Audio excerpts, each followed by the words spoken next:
All right, Sheriff, y'all released new information today on the homicide that y'all began working last Friday with body parts found on County Road 371. Is that correct? That is correct. What's new in this case?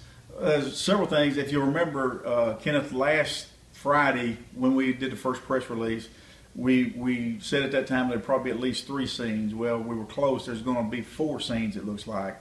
The scene where we found the body parts that morning, and shortly after 7 a.m. last Friday, 4:20 that afternoon, where we found the burnt out vehicle from belonging to who we believe to be the victim, and then now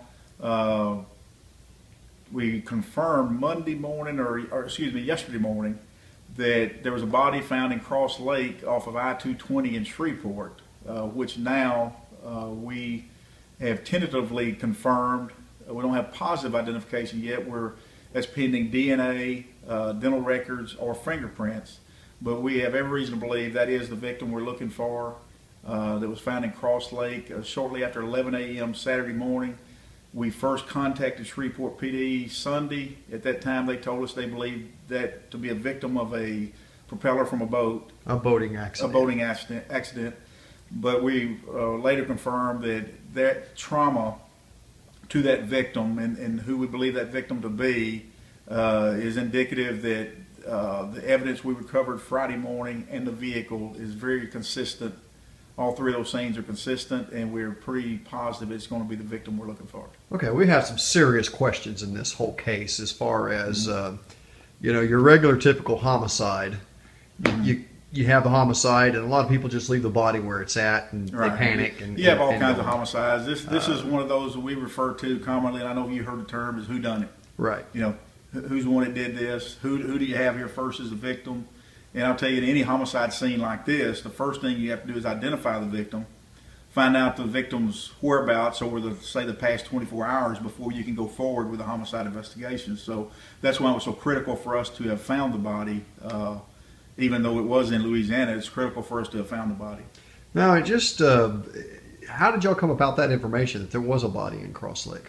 One of the detectives, obviously, we had been looking for bodies since Friday, and so we were reaching out all around the area of Smith County to anything where there was an unidentified person that was deceased. So that's how we ran across that. At first, we didn't think we had anything because of the response we got initially from Shreveport Police Department, but then we stayed on top of that and was able to confirm it is most likely going to be this victim. The victim. And if I'm not mistaken, this is going to be a male victim? It is a male victim in the early 50s from the Parker County area, which is just west of Fort Worth. Okay, so we've got a scene somewhere in the Fort Worth area, maybe. That's what we believe. Then we have 2 scenes in Smith County. Correct.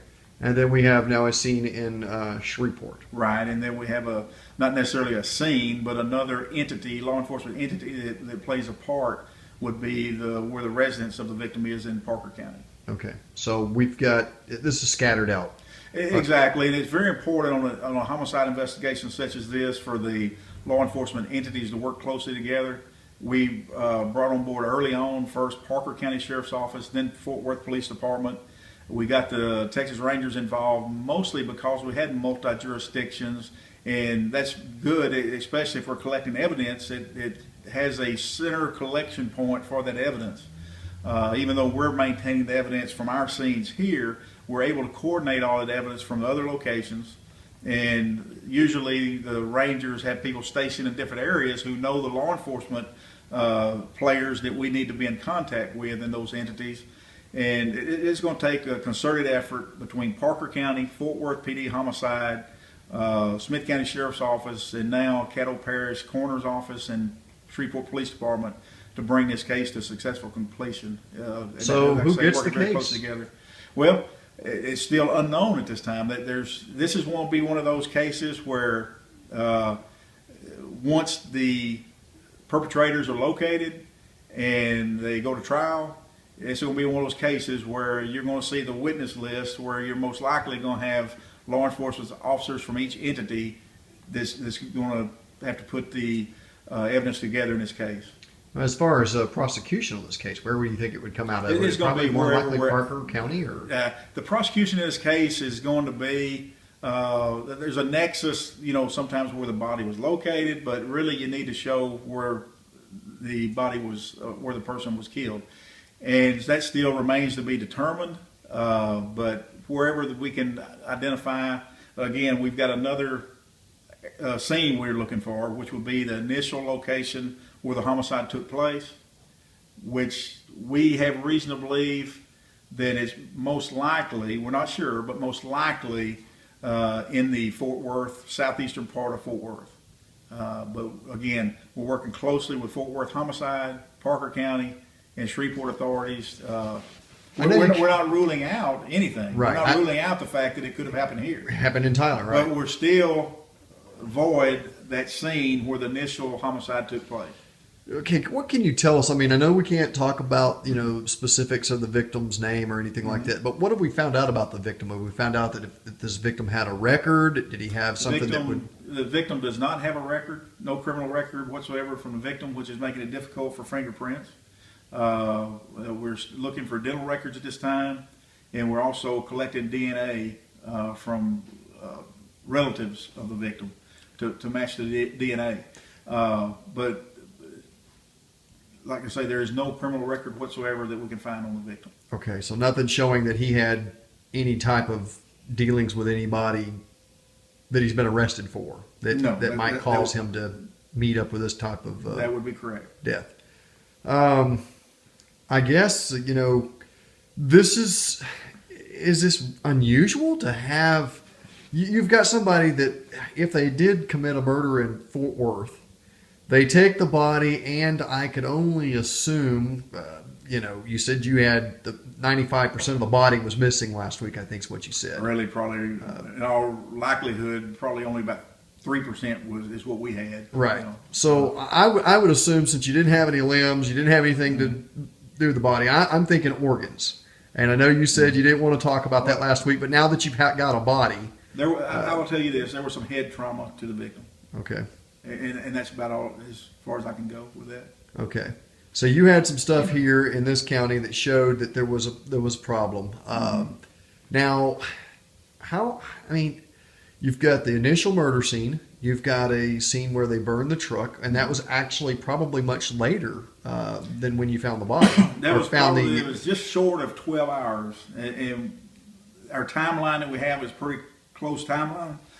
Excuse me, it's pretty close timeline because we were able to track witnesses back to about shortly after 5 a.m. last Friday, when the flames were about 2 foot tall, which would be in the early stages of that fire. And also on the recovered vehicle at 4:20 p.m., the vehicle was still fully involved. So that's in close proximity to the time frame there. So you're looking at almost 12 hours difference in the time, right? So a lot of time to go drop a body in a lake, and then come back and burn the vehicle and whatnot. But just are there any ties to Smith County? Why would they stop in Smith County? There's no ties in Smith County that we know of yet. Of course, we don't have for sure. We don't really have a good viable suspect at this time. Right. I think we've got all the information and all of the investigative leads that we're following out there to come up with suspects. And I believe we're going to have data that we've already been able to collect that will be able to tie those suspects to this homicide. But you still have to find out, who the person was, where they were last seen, go back there, and then go forward with the investigation. And that's the stages we're in right now. Okay, so you've said head trauma is what you said. So brain matter? I'm not going to confirm any of that. Okay. But we did have 2 locations here in Smith County. We've got now. It could have been that, Caddo Parish or whatever parish that is over there, they find this body in the lake, and lo and behold, it's just a boating accident. It's Memorial Day weekend. Exactly. A lot of people on the lake, somebody ran over him. Hey, we're looking for a boater that might have run over somebody. Right, and that's the same thing. That scene there is exactly as you say, and also the burnout vehicle could have been the same here had we not been able to find in the debris things to get us a possible victim we wouldn't have been able to connect our scene on 371 to our one on Lavender Road of the burned out vehicle as early as we did on Friday. But just thank goodness to the work of our crime scene unit, our detectives out there at that scene, which you have a pile of burned debris. But the painstaking, meticulous going through of that debris and finding some information in there as far as written documents and things was what enabled us to come up with a potential victim and to get to where we are now and able to tie those two scenes together and then now tie the victim in Shreveport together with that. So seems like an awful lot of work for a homicide. It's a lot of work, and the difficulty of it, Kenneth, gets to be anytime you get multi-jurisdictions working on something, you have to make a conscious effort to keep everybody on the same page, keep all the information flowing both ways, and you know that's a task, especially if you're working with agencies and officers that you don't normally work with. But we're doing that very well in this investigation. But also, when you have to depend on other officers in different entities and different jurisdictions to collect the evidence and collect it properly, you just got to make sure all that takes place. So we've been very careful to keep everybody in the other entity, law enforcement entities, up with what's going on, and to also share with them what we've got, and at the same time get from them what's going to help us help whichever entity it is where this homicide took place. The whole thing of burning a carpet in the middle of the road, did that, I mean, and then burning a vehicle, and I know you said had there not been evidence at both scenes that tied to each other, you would have never known that they were connected. But if you're going to drive to Shreveport and throw a body in the lake, why, and hopefully nobody will recover that, why would you set carpet that had some human remains in it on fire in the middle of a roadway that's traveled? I mean, that just it's well, you know, it's kind of number one, if they're from, say, either Shreveport or Fort Worth, they're not going to know how well the roads traveled. That's one part of it. The limited amount of remains we had was not, you know, a lot.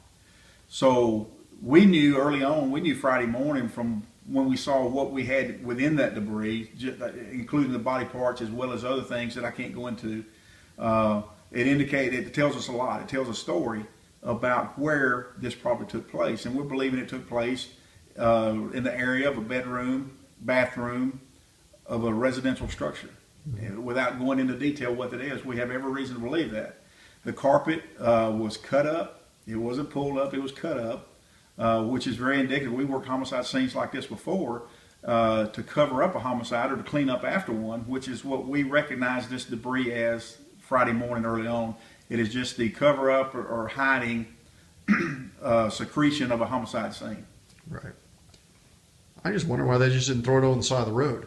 Nobody would have probably even looked at it. They probably wouldn't have. But I tell you what, another thing I'll say, it was by the very good police work by our first responders, the patrol officers, that could have just written this off as just, hey, somebody's burning trash in the road, but they went through, they dug through, they recognized what they thought was important. They contacted our crime scene unit, our detectives. They went out there and confirmed what they had found. So it was some good work on the part of all of them. And like I say, it's going to be a concerted effort between all the law enforcement entities to bring it to a successful conclusion. To say this case is a long way from being completed would not be. It's going to be a long way to be completed, even in the sense of getting all the paperwork done on it. But we could get a break. Realistically, we could get a break and hope to get a break at any time that will really accelerate how quickly it's able to be solved, whether it be in Fort Worth, Smith County, or Louisiana. But we have to keep those investigative leads going to pretty much facilitate us getting that information and keeping it fresh on the minds of people that have that information that we can get it from.